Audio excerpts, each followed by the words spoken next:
ओम साई राम। श्री साई सच्चरित्र अध्याय 36 भाग 3 शिक्षा।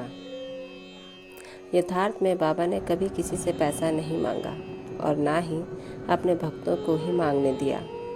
वे आध्यात्मिक उन्नति में कांचन को बाधक समझते थे और भक्तों को उसके पाश से सदैव बचाते रहते थे। भगत मालसापति इसके उदाहरण स्वरूप हैं। वे बहुत निर्धन थे और बड़ी कठिनाइयों से अपना जीवन बिताते थे। बाबा उन्हें कभी पैसा मांगने नहीं देते थे और ना ही वे अपने पास की दक्षिणा में से उन्हें कुछ देते थे। एक बार एक दयालु और सहृदय व्यापारी हंसराज ने बाबा की उपस्थिति में ही एक बड़ी रकम मालसापति को दी, परंतु उन्होंने उसे अस्वीकार किया। अब दूसरा अतिथि अपनी कहानी सुनाने लगा।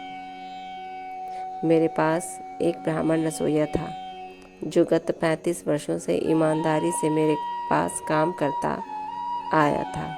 एक दिन उसका मन पलट गया और उसने मेरे रुपए चोरी कर लिए। मेरी अलमारी दीवार में लगी थी और जिस समय हम लोग गहरी नींद में थे, उसने पीछे से पत्थर हटाकर मेरे 30,000 रुपयों के नोट चुरा लिए।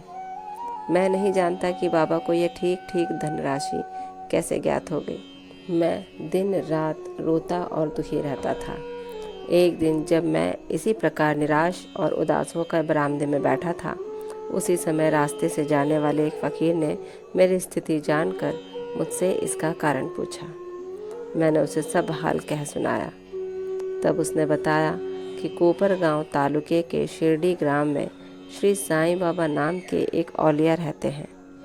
उन्हें वचन दो तथा अपना रुचिकर भोज्य पदार्थ त्याग मन में कहो कि जब तक मैं तुम्हारा दर्शन न कर लूँगा उस पदार्थ को कदापि न खाऊंगा।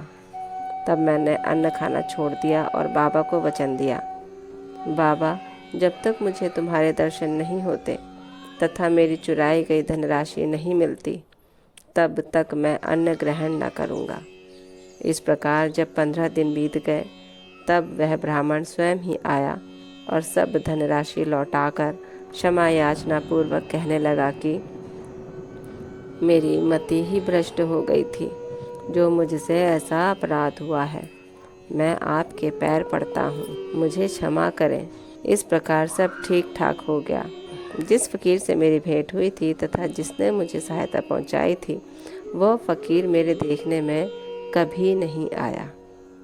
मेरे मन में श्री साईं बाबा के दर्शन की, जिनके लिए फ़कीर ने मुझसे कहा था, बड़ी तीव्र उत्कंठा हुई। मैंने सोचा कि जो फ़कीर मेरे घर पर आया था वो साईं बाबा के अतिरिक्त और कोई अन्य नहीं हो सकता, जिन्होंने मुझे कृपा कर दर्शन दिए और मेरी इस प्रकार सहायता की। उन्हें 35 रुपये का लालच कैसे हो सकता है? इसके विपरीत वे अहेतु कृपा करके आध्यात्मिक उन्नति के पथ पर ले जाते हैं। अब चुराई गई धनराशि मुझे पुनः प्राप्त हो गई। तब मेरे हर्ष का पारावार न रहा। मेरी बुद्धि भ्रमित हो गई और मैं अपना वचन भूल गया। एक रात्रि को मैंने साईं बाबा को स्वप्न में देखा। तभी मुझे अपनी शिरडी यात्रा के वचन की स्मृति हो आई।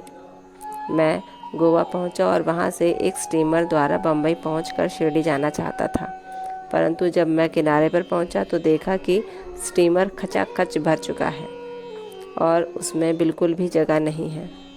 कैप्टन ने तो मुझे चढ़ने ना दिया, परंतु एक अपरिचित चपरासी के कहने पर मुझे स्टीमर में बैठने की अनुमति मिल गई और मैं इस प्रकार बम्बई पहुंचा।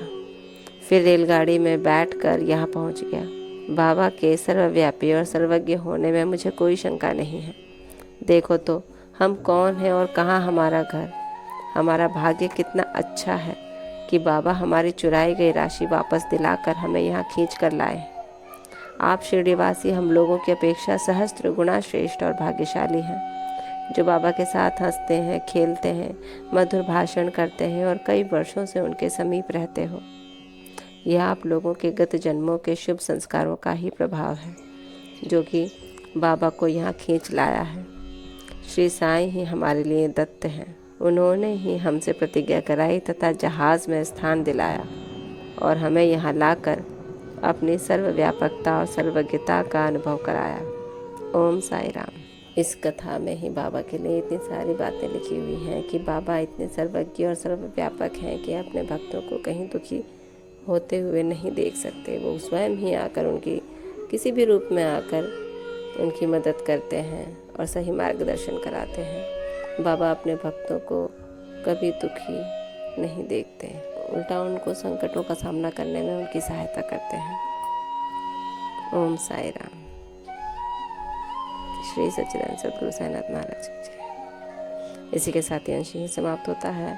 कल अध्याय 36 का भाग 4 श्रीमती औरंगाबाद पर अध्ययन होगा। तब तक ओम साई राम। बाबा आप सब पर कृपा रखें, आपको आशीर्वाद दें और कष्टों से दूर रखें। ओम साई राम।